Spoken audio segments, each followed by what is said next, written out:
When people start thinking about investing whilst they still have a home loan, there's usually a quiet tension sitting in the background. It's not always something they say out loud, but it's there. Part of you thinks you should just smash the mortgage down as fast as possible and get rid of the debt, while another part of you thinks that if you wait until the mortgage is gone, you might miss years of investing and long-term growth. Most people end up stuck somewhere in the middle, unsure which lever they should actually be pulling, and worried that whichever decision they make will turn out to be the wrong one later. So today I want to give you a clear way to think about this. Not just theory, not just rules you heard once and never questioned. I want to give you a practical structure you can actually apply. So we're going to break down how offset and redraw accounts really work, how to think about paying down your home loan versus investing surplus funds, how your mortgage affects borrowing capacity, and where debt recycling and tax deductions genuinely fit into the picture. If you haven't met before, hi, I'm Karl. I help people build long-term strategic property investment portfolios across residential and commercial real estate all around Australia. Now, quickly, just before we move on any further, I've put together a free set of the slides that I'll be covering in this video. It breaks down the concepts really visually, and you can grab a copy of those slides in the link in the description below. Now, let's start at the foundation, because this is where most of the confusion begins. Most owner-occupiers grow up hearing one simple rule: debt is bad, pay it off as fast as you can. And look, in isolation, the advice isn't wrong. Owning your home outright reduces risks. It lowers pressure and it feels right. But once you start thinking about investing, the conversation needs to be more nuanced. Because not all debt behaves the same way, and not all money decisions should be treated equally. So this is where offset and redraw accounts come in. An offset account reduces the interest you pay on your home loan. As an example, if your home loan is $500,000 and you have $100,000 sitting in offset, you're only paying interest on $400,000. From a pure interest perspective, that's the same savings as making extra repayments. But the difference is flexibility. That money sitting in the offset is still your cash. It's accessible if something changes, or if income fluctuates, or if an amazing opportunity comes up. Now, redraw works a bit differently. When you make extra repayments directly into your loan, that reduces the balance. And the bank may allow you to draw those funds later. But the redraw is subject to the bank's policy. Offset is not. Offset money is your money, while redraw money is technically the bank's money that they allow you to access. For people balancing a mortgage and investing, this distinction really matters. Now, here's the part that often gets misunderstood. Your buffer should live in your offset account. That buffer is not there to be invested. And when talking about your financial safety buffer, it's there to protect you. It's what stops a rate rise or a job change or an unexpected expense forcing you into a rushed decision. The buffer should stay untouched. However, if you have funds sitting in the offset that are clearly above and beyond that buffer, this is where strategy begins. So instead of taking the surplus cash straight out of the offset, which does not create a tax-deductible debt, the more efficient approach is to use those funds to pay down your home loan first. That permanently reduces non-tax deductible debt. You then re-borrow those funds through a separate, clearly defined loan split, specifically for investment purposes. That borrowed money is now investment debt, and because it's borrowed funds used to acquire an income-producing asset, the interest on the loan is usually tax deductible. So the order matters.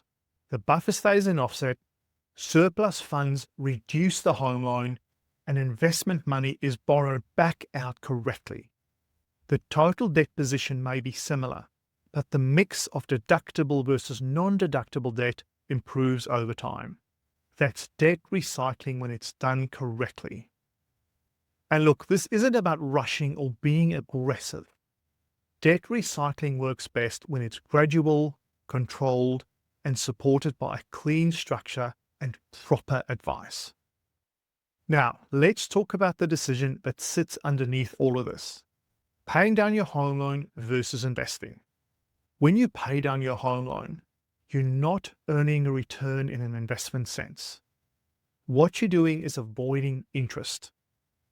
So if your home loan rate is 6%, every extra dollar you put into the loan permanently removes 6% of interest you would have paid anyway. Because the home loan interest isn't tax deductible, that saving happens with after-tax dollars. That's why people describe paying down a home loan as a low-risk outcome. You're not growing your money, but you are permanently removing a guaranteed cost. Investing works differently. Returns aren't guaranteed. Markets move and costs change. But investing offers the potential for higher long-term outcomes, especially when you're thinking in decades rather than years. Property investing also introduces leverage and tax considerations that don't exist when you pay down your own home loan. And this is why most people don't need to choose one or the other. They balance both. They structure their home loan efficiently, reduce interest through offset, protect buffers, and then invest surplus capital in a measured way. When investing in property is part of the strategy, tax deductions matter. Interest on investment loans are generally tax deductible, and expenses like property management, insurance, maintenance, and often depreciation can further improve cash flow.